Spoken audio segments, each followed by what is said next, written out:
제목 노후의 마지막 사랑. 그것은 사기였습니다. 윤서연은 자신이 외롭다는 사실을 오래전부터 알고 있었다.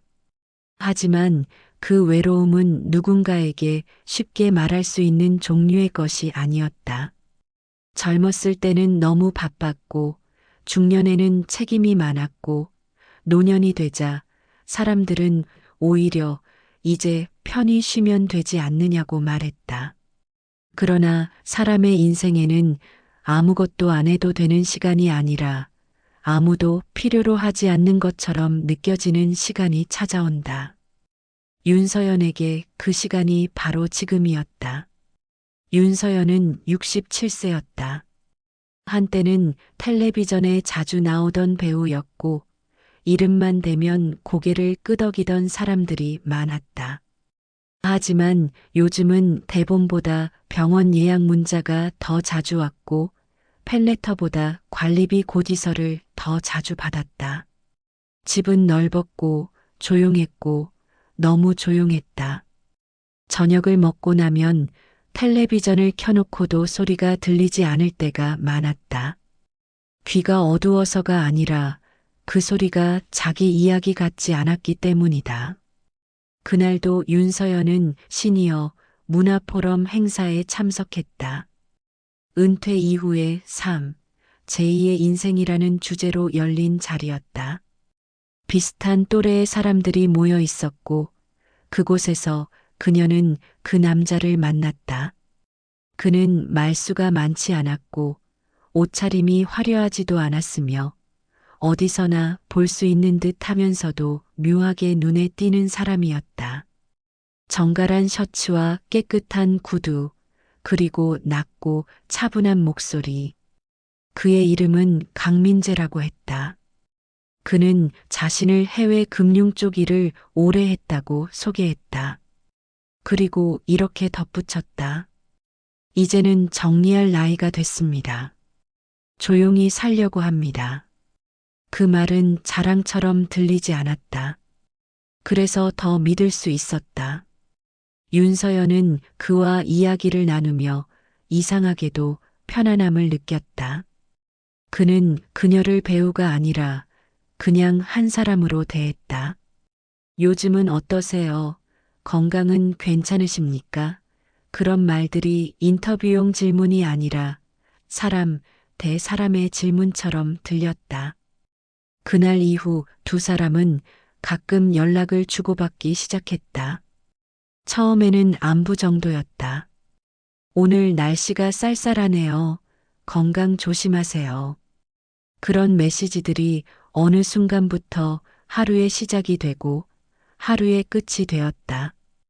윤서연은 자신도 모르게 휴대폰을 더 자주 들여다보게 되었다. 어느 날 강민재는 조심스럽게 말했다. 사실 제 이야기는 아무한테도 안 합니다. 그는 재벌가와 얽힌 복잡한 가족 문제, 해외에 묶여 있는 자산, 아직 정리되지 않은 일들이 있다고 했다. 그리고 이렇게 말했다. 이런 얘기 윤 선생님께만 드리는 겁니다. 그 말은 신뢰처럼 들렸다. 윤서연은 자신이 선택받았다는 느낌을 받기 시작했다. 그가 자신에게만 털어놓는 이야기, 그가 자신에게만 보여주는 모습, 그건 사랑이기 이전에 의존이 되었다.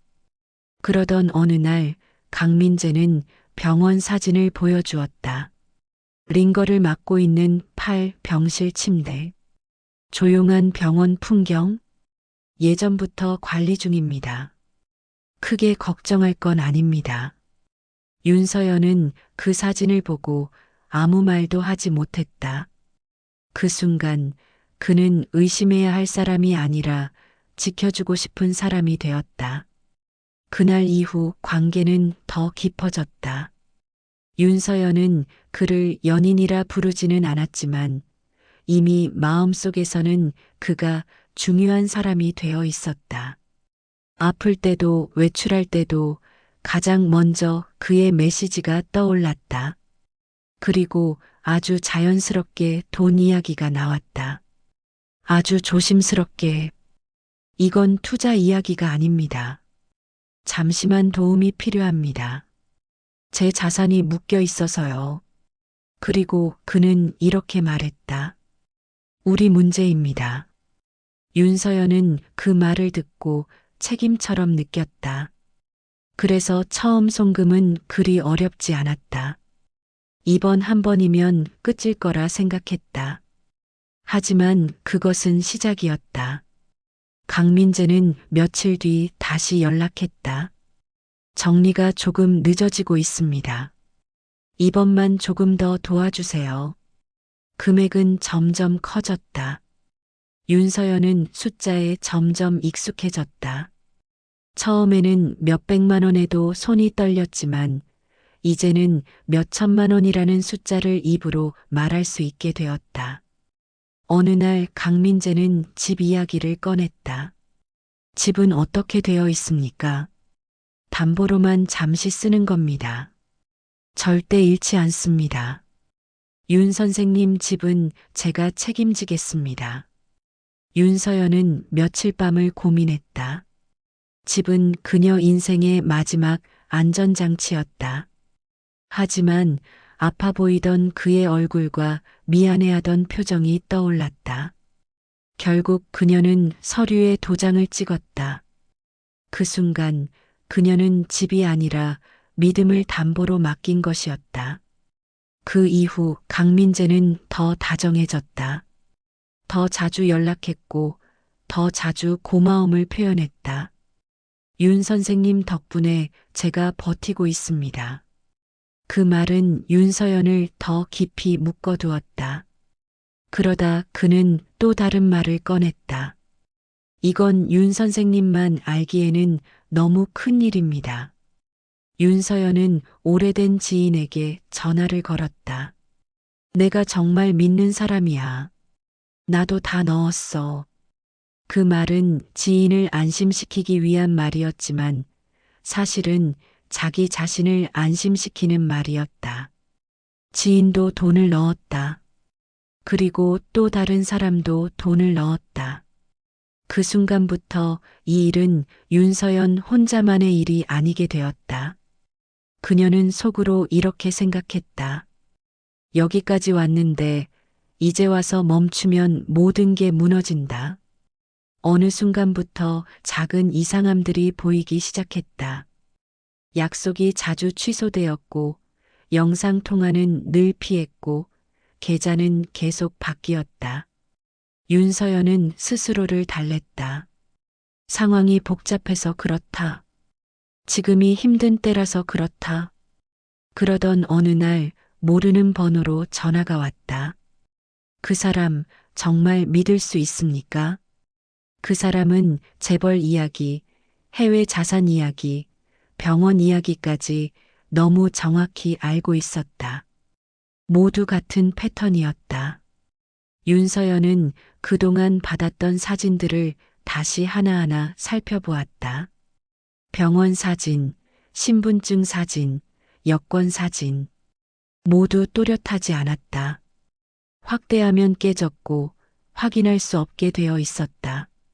지인의 도움으로 계좌를 확인했다. 해외라고 했던 계좌는 국내 계좌였고 명의는 계속 바뀌고 있었다. 그제야 윤서연은 큰일이 잘못되었다는 것을 느꼈다. 그리고 마침내 알게 되었다. 강민재는 남자가 아니었다. 그는 처음부터 존재하지 않는 사람이었다. 이름도 신분도 모두 거짓이었다. 윤서연은 그 자리에 앉아 한동안 아무 말도 하지 못했다. 분노도 아니었고 눈물도 아니었다. 현실을 받아들이지 못하는 정지된 시간이었다. 그 이후 집은 더 조용해졌고 전화는 줄어들었고 사람들은 조심스러워졌다. 윤서연은 거울 속 자신의 얼굴을 보며 생각했다. 나는 나 자신을 믿지 못하게 되었구나. 경찰서, 진술서, 피해자 모임. 그곳에는 자신보다 더 큰 피해를 입은 사람들도 있었다. 평생 모은 돈, 노후 자금, 전 재산. 그제야 윤서연은 이것이 개인의 실수가 아니라 계획된 범죄라는 것을 알았다. 윤서연은 조용히 말한다. 사랑을 원한 게 죄는 아닙니다. 외로움을 느낀 게 잘못도 아닙니다.